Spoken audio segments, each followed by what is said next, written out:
வணக்கம் மக்களே, இந்த வீடியோவில் என்ன பார்க்க போகிறோன்னா ரேஷன் கார்டு வந்து எப்படி ஆன்லைன் மூலிமா எளிதாக டவுன்லோட் பண்ணுறது அப்படிங்கிறத பற்றி தான் இந்த வீடியோவில் பார்க்க போகிறோம். நம்ம சேனலுக்கு யாராவது புதுசாக வந்திருந்தீங்கன்னா மறக்காமல் நம்ம சேனலை சப்ஸ்கிரைப் பண்ணி பெல் ஐக்கானை கிளிக் பண்ணி வச்சுக்கோங்க. இந்த வீடியோக்கு ஒரு லைக் கமெண்ட் கொடுத்துருங்க. வாங்க வீடியோக்குள்ளே போகலாம்.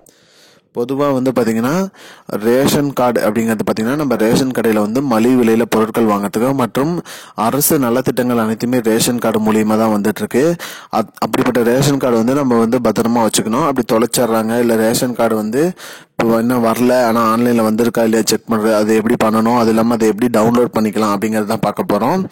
முதல்ல வந்து உங்களோட மொபைல் ப்ரௌசரில் இல்லை லேப்டாப்பில் இதுலேயே ஒன்றில் tnpds.com அந்த .com ஓப்பன் பண்ணிடுங்க. ஓப்பன் பண்ணிவிட்டு அதில் பெனிஃபிஷியரி அப்படின்னு ஒன்று இருக்கும், அதை கிளிக் பண்ணிடுங்க. பெனிஃபிஷியரி கிளிக் பண்ணிவிட்டு உங்களோட பதிவு பெற்ற மொபைல், அதாவது ரேஷன் கார்டு வாங்கும்போது ஒரு மொபைல் நம்பர் கொடுத்துருப்பீங்க, அந்த மொபைல் நம்பர் வந்து அதோட போட்டு கிளிக் பண்ணி கிளிக் பண்ணுங்க. ஓடிபி கேட்கும், ஓடிபி சென்ட் பண்ண சொல்லும். ஓடிபி சென்ட் பண்ணிட்டு ஓடிபி உங்கள் மொபைல் நம்பருக்கு வரும்.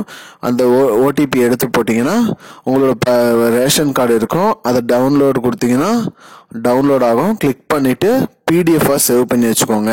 அதையும் நீங்கள் பயன்படுத்திக்கலாம். அது மட்டும் இல்லாமல் அந்த பிடிஎஃபை கொடுத்து நீங்கள் கலர் பிரிண்ட் அவுட் எடுத்து கூட லேமினேஷன் பண்ணிக்கலாம். அது எப்படின்னு பார்த்தீங்கன்னா tnpds.comல போயிட்டு பெனிஃபிஷியரி கிளிக் பண்ணுங்க. பெனிஃபிஷியரி கிளிக் பண்ணி உங்களோட பதிவு பெற்ற மொபைல் நம்பரை போடுங்க. மொபைல் நம்பர் கொடுத்து ஓடிபி போட்டு அதுக்கப்புறம் ரேஷன் கார்டு போய் டவுன்லோட் பண்ணி சேவ் பண்ணி வச்சுக்கோங்க. சேவ் பண்ணிட்டீங்கன்னா போதும், உங்களோட ரேஷன் கார்டு வந்து ஆன்லைன் மூலிமா எளிதாக நீங்கள் வந்து இந்த 4 ஸ்டெப்பில் ஈஸியாக டவுன்லோட் பண்ணிடலாம். இதுதான் மக்களே இப்போதைக்கு வந்த முக்கியமான பயனுள்ள தகவல். இது போன்ற பயனுள்ள தகவலை தெரிஞ்சுக்கொள்ள நம்முடைய சேனலை மறக்காமல் சப்ஸ்கிரைப் பண்ணி வச்சுக்கோங்க. இந்த வீடியோ உங்கள் ஃப்ரெண்ட்ஸ் அனைவருக்கும் ஷேர் பண்ணிடுங்க. நன்றி. I don't understand your jokes, man. Because it's not a joke. முன்ன பின்ன தெரியாத ஒரு பையனுக்காக விடுற அந்த மனசு இருக்க, அதான் கடவுள்.